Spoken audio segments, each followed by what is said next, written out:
Vamos então a um tema muito interessante, a um livro que não vai querer deixar de ler e é uma conversa ótima. Durante 4 séculos, Portugal teve um papel no tráfico de milhões de pessoas escravizadas. Sobre esta temática existem várias ideias generalizadas. Hoje é nosso convidado, o historiador João Pedro Marques, que nos vai esclarecer até que ponto é que a participação dos portugueses foi um mito, foi uma realidade no que toca, se fomos os primeiros, que pertinência é que tem também esta discussão, tudo em torno da escravidão, um desastre para a humanidade. Uma salva de palmas para o nosso convidado.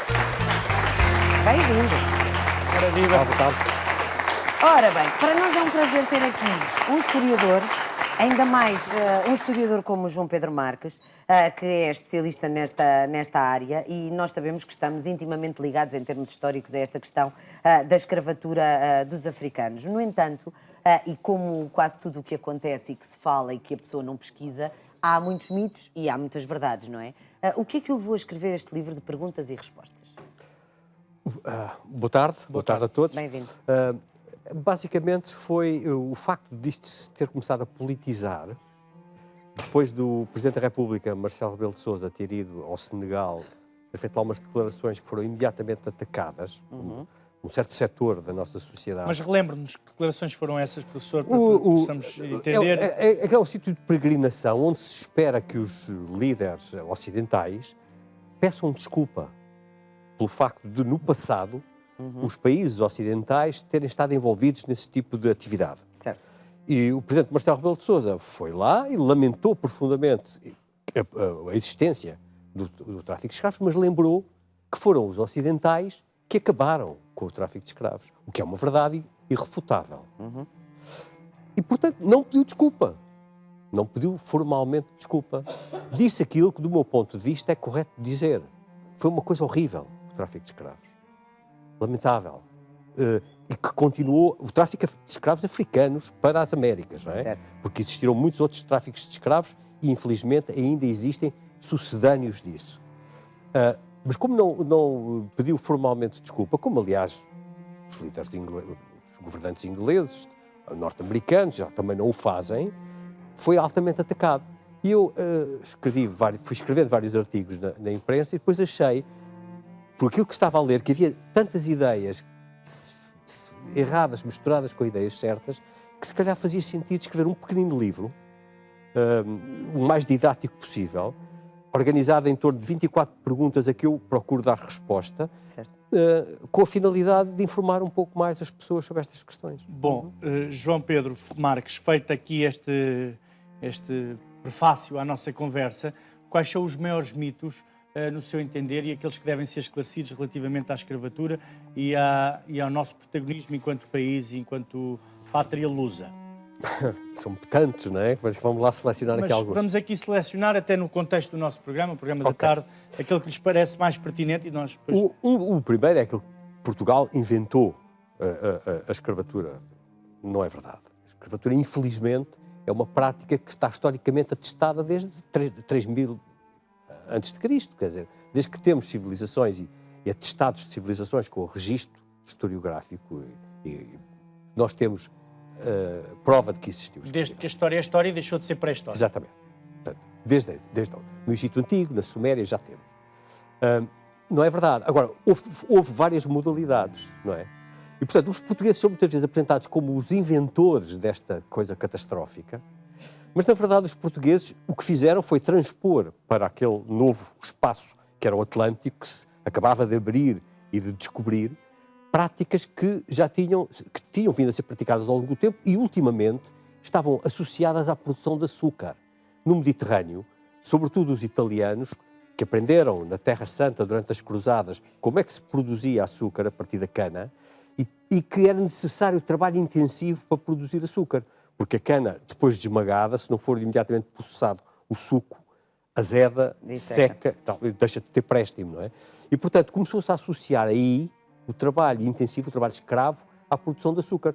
Os italianos foram passando essa técnica para Chipre, para Creta, para a Sicília, para a costa espanhola, chegou a Portugal. E quando se abre o Atlântico, quando se descobre a África, à medida que os navegadores portugueses vão descendo para sul, e que se fecham os mercados que até então abasteciam a Europa de escravos, porque os escravos até então eram, na maior parte dos casos, brancos. Aliás, a palavra escravo, reparem, deriva de eslavo. Russos, polacos, era essa gente que era vendida como escrava para o Mediterrâneo. Portanto, à medida que se avança ao longo da África e que se fecham esses mercados que antigamente abasteciam de mão de obra escrava por causa do avanço dos turcos que fecham o Mar Negro, os cristãos deixam de poder ir lá comprar várias coisas, entre os quais escravos, surge ali, abre-se ali o universo africano e passam a ser esses, sobretudo, os escravos. Mas há venda de escravos em Portugal a dada altura, não é? A partir de Lagos, se não me engano. São os primeiros africanos que chegam a Lagos. Em meados do século XV. Em meados do século XV. Exatamente, 1444. Chegam os primeiros africanos, em larga escala, já tinham chegado antes, não é? A Lagos e são vendidos. Outro engano que, que as pessoas muitas vezes têm é de que os ocidentais, os portugueses e depois os outros, chegam à África para capturar os escravos, não é? E levam-nos para as Américas. Não foi assim que se processou. Quer dizer, pontualmente terá sido, mas por norma não foi assim que se processou. Havia um negócio entre as autoridades africanas e os negreiros e os comerciantes ocidentais. Um negócio de recíproca conveniência.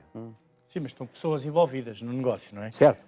Mas é necessário perceber que as sociedades africanas não funcionavam como as ocidentais. Outro dos erros grandes é eu lembro quando eu fui professor no secundário, e nos livros dizia-se que os ocidentais levavam para lá bugigangas, enganavam os africanos. Os africanos não eram estúpidos, nem são. Não eram nada enganados. Estas coisas que para nós tinham uma escassa importância, por exemplo, aguardentes, que era o que se comerciava lá, tabaco geralmente de refúgio, porque os africanos não queriam outro, era desse que gostavam. Armas, pólvora, sobretudo têxteis, não é? Panos, que para nós tinham uma importância e um valor escasso ou reduzido, para os africanos tinham imenso valor. Imensíssimo valor. E, portanto, quando se pensam estas coisas, não se podem pensar apenas com os olhos e com a mentalidade dos ocidentais, mas colocar-se na posição de ambos. Porque é muito importante perceber que os africanos não eram estúpidos. Não, mas, nem foram enganados. Eu acho que eles não são, nem nós, mas há aqui um tráfico quase de 6 milhões de escravos que saíram da África para as Américas e para outras paragens do mundo. E o professor saberá melhor do que eu que quando vamos a Zanzibar, há aquele mercado de escravos e se dizemos que somos portugueses, ainda hoje não somos bem vistos. E, portanto, também entender os descobrimentos como que estes 5,8 milhões de pessoas entraram nos barcos de livre e espontânea vontade, eu não quero acreditar. Portanto, gostava que me explicasse. Eram escravos. Mas como é que podemos esquecer-nos disso? Que há 6 milhões de pessoas que são obrigadas a saírem das suas terras. Não é necessário, nem eu quero que se esqueça. Eu quero... A história não é feita para esquecer. A história é feita para esclarecer, não é? E para explicitar, para mostrar. Muito bem. Não é?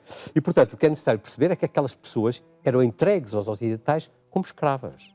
E eram entregues aos mercadores muçulmanos, que é uma coisa de que que raramente se fala, e o número de escravos que foram vendidos para o mundo muçulmano, através do deserto do Saara, que se falava aqui há pouco, cujo sol queima a cara, não é? Exatamente. E através do Mar Vermelho e através do Índico, foi aproximadamente o mesmo, ou mais, do que aquele que foi transportado através do Atlântico. E nós sabemos que esse número impressiona imenso, 5,8 milhões. Mas, quer dizer, nós sabemos que, infelizmente, hoje em dia, o tráfico de crianças, por exemplo, para atividades sexuais, o tráfico sexual de crianças é muito maior do que esse.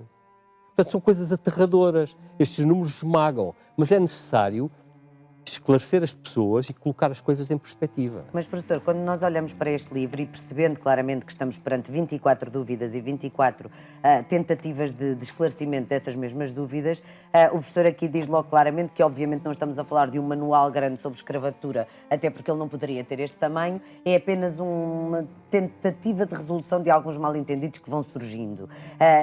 O Zé já tinha perguntado há pouco e há alguns mal-entendidos claros. Um deles também tem a ver, e eu não sei se é do senso comum ou não, com a forma como os portugueses infligiram a escravatura, ou seja, que se diz que era, apesar de tudo, mais moderada. É para mim sempre muito complicado falar, quando falamos de escravos e de pessoas que estão a ser vendidas para trabalhos forçados, imaginar que há aqui uma coisa moderada e outra severa, porque isto é altamente severo sempre, não é? Mas que os portugueses, apesar de tudo, tinham uma maneira mais moderada de gerir a escravatura e de lidar com estas pessoas. Isso é verdade? Também não. Não.